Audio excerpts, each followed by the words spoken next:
At 10:22 local time, in the northern Arabian Sea, 280 nautical miles southwest of the Gulf of Oman, the USS Abraham Lincoln was running flight operations on day 3 of the ceasefire, when something hit her that no carrier in the United States Navy had ever been designed to stop. Not because the weapon was too fast, not because the defense systems failed, because Iran had finally stopped aiming at the parts of the ship anyone expected them to aim at. The impact point was the port hull at frame 47, 4 meters below the waterline. Not the flight deck, not the island, not the radar arrays or the catapults or any of the high visibility targets that carrier defense doctrine spent 4 decades writing engagement libraries around. The waterline. The one location on a 333-meter warship where a precision strike does not need to destroy. It only needs to open the hull to the sea. The Abraham Lincoln entered the Arabian Sea at 10:22 and did not stop. To understand what hit the Lincoln that morning, you have to understand why every previous Iranian weapon had failed. Because the answer is not about speed. It is not about warhead yield or guidance precision. It is about where Iran finally decided to aim. For 40 days of this conflict, Iranian missiles had been targeted at the visible ship, the flight deck, the superstructure, the aircraft spotted on the bow. Every system the Abraham Lincoln carried was positioned to protect those targets. Every engagement geometry in the Aegis fire control library was calculated around threats arriving above the waterline. This weapon was aimed at none of those things. The system Iran employed was a hypersonic glide vehicle. Not a ballistic missile, not a cruise missile, but something that exists in the operational space between both, flying at Mach 8 through the upper atmosphere on a trajectory that follows neither a predictable ballistic arc nor a predictable cruise corridor. It glides. It maneuvers continuously throughout its flight, changing approach geometry in ways that force the Aegis fire control computers to regenerate intercept solutions faster than they can be validated. The Lincoln's SPY-6 radar detected the contact at 10:21:06, 74 seconds before impact. 74 seconds to build a valid intercept solution against a contact maneuvering at Mach 8 on a continuously shifting trajectory. But it wasn't the speed that defeated the defense. It was the aim point. Every SM-6 interceptor aboard the escorts was optimized for threats approaching above the waterline. Every engagement geometry in the Aegis combat system had been calculated around a threat targeting the flight deck or the superstructure. The fire control computer assigned intercept solutions based on the missile's projected terminal impact point. That point was 4 meters below the surface of the water on the port side hull. The system flagged the solution as invalid, rebuilt it, flagged it again. The CIWS activated at 6 seconds to impact against a contact traveling at Mach 8. The engagement window for the phalanx is 1.1 seconds. The burst reached the intercept point. The weapon had already passed through it. The sound of the impact was not what the crew expected. The hypersonic glide vehicle's warhead was not a fragmentation device designed to spread energy across a wide area. It was a focused, penetrating charge, engineered to punch through hull plating at the waterline and deposit its energy in a concentrated point. The sound it produced entering the hull at terminal velocity was a single concussive crack that traveled simultaneously through every frame and bulkhead and deck plate in the ship, felt by every crew member from bow to stern in the same fraction of a second through the steel before the sound reached them through the air. In 3 forward port side compartments, the hull plating failed immediately at the impact point. Seawater entered through an opening approximately 1.4 meters in diameter at a rate of 340 liters per second. Compartments 344, 346, and 348 began flooding simultaneously.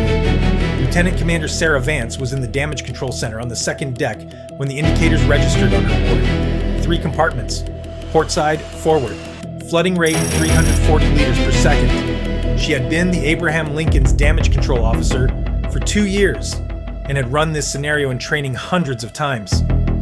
What training cannot replicate is the specific weight of seeing those indicators illuminate on a board that, until this moment, had never shown them outside a drill. She had 4 seconds. Then she began working. The immediate priority was not the water itself. It was the bulkhead at frame 52, the structural barrier separating the flooding compartments from the forward engineering spaces housing auxiliary propulsion. Frame 52 was rated to withstand 40 tons of water pressure. At the current flooding rate, it would reach that threshold in 11 minutes and 40 seconds. Beyond frame 52 was the main engine room, a carrier losing propulsion in the northern Arabian Sea, 280 nautical miles from the nearest Allied port during a ceasefire that had shown fractures since the moment it was announced, was not a damaged ship. It was a target. Vance transmitted her initial assessment to the Combat Information Center at 10:23. 3 compartments flooding. Frame 52 at risk. Estimated time to critical pressure, 11 minutes, 40 seconds. Requesting immediate damage control response. Requesting counter-flooding assessment authorization. The CIC responded in 23 seconds. All damage control teams, 2 stations. Counter-flooding assessment authorized. And one additional piece of information that changed every calculation she had just made. The missile had not come alone. Spy 6 had 2 additional contacts inbound. Different bearings, same weapon type, the same hypersonic glide vehicles that had opened a 1.4-meter hole in the port hull were already in the air, already maneuvering, already aimed at positions the Aegis fire control system was struggling to generate valid solutions for. The Abraham Lincoln was simultaneously managing a flooding emergency and an active inbound threat. Iran had engineered this deliberately. The first missile to breach the hull, the next 2 to arrive, while the crew was already fighting to save the ship. The second impact came at 10:25. Frame 71, port side, 2 meters below the waterline. A second breach. 2 more compartments flooding. The Abraham Lincoln was now taking on water at 2 separate points simultaneously. The list began at 10:25 and 31 seconds. Barely perceptible.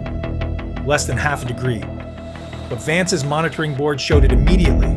The ship was beginning to lean. The third missile was intercepted at 10:26 by a final SM-6 that found a valid solution during a 0.8-second window when the contact's maneuvering pattern briefly stabilized.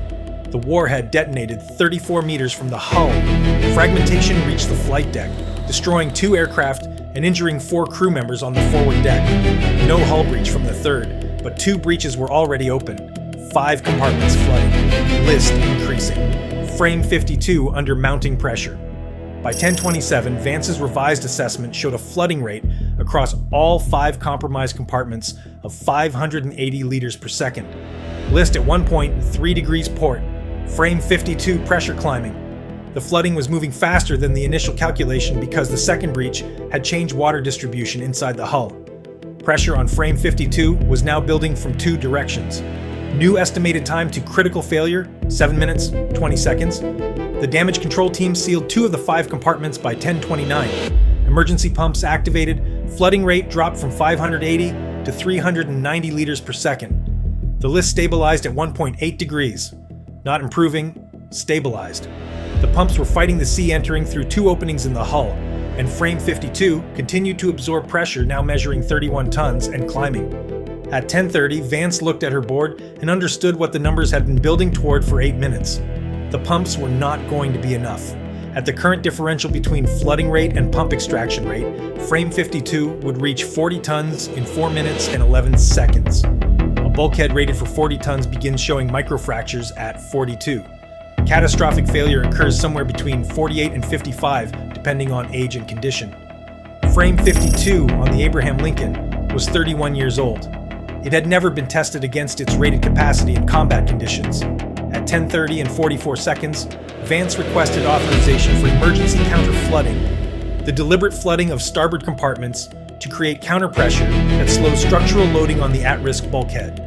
It is a last resort. It adds water to a ship already taking on water. It requires authorization because it is the kind of decision that can save a ship or finish it depending entirely on whether the calculation behind it is correct. Vance had been building that calculation since 10:27. 3 minutes of work while simultaneously managing 5 flooding compartments, a mounting list, and damage control teams executing her instructions across the forward section of the ship. Captain Daniel Ruiz authorized the counter-flooding at 10:31. The valves on the 2 designated starboard compartments were manual, not remote operated, not accessible from the damage control center. They required a crew member to physically enter each compartment and open them by hand. Compartment 548 starboard would be fully submerged 3 minutes and 40 seconds after counter-flooding began. Compartment 553 starboard, 4 minutes and 10 seconds. Petty Officer First Class Marcus Webb entered 548 starboard at 10:31 and 31 seconds. Petty Officer Second Class Elena Ruiz entered 553 starboard 3 seconds behind him. Both carried personal flotation devices. Both knew exactly how much time they had. Webb reached the valve at 10:32 and 09 seconds. 14 full rotations to open it completely. The water was at his knees by rotation 8, at his waist by rotation 12. He completed the final 2 rotations at 10:32 and 51 seconds, and moved toward the hatch with the water at his chest and rising faster than the calculation had projected. He cleared the compartment at 10:33 and 04 seconds. 13 seconds to spare. Ruiz completed her sequence in 41 seconds. The geometry of her compartment gave her more time. She used it to ensure the valve was fully open before moving to the exit. She cleared at 10:33 and 29 seconds. In the damage control center, Vance watched the frame 52 pressure reading change at 10:33 and 40 seconds. For the first time since 10:22, the rate of increase slowed. The counter pressure from the 2 deliberately flooded starboard compartments was working. Pressure on frame 52 stood at 38.4 tons and climbing at a reduced rate. The pumps had 6 minutes and 20 seconds to reduce the portside flood volume before reaching 40 tons. They needed 5 minutes and 47 seconds.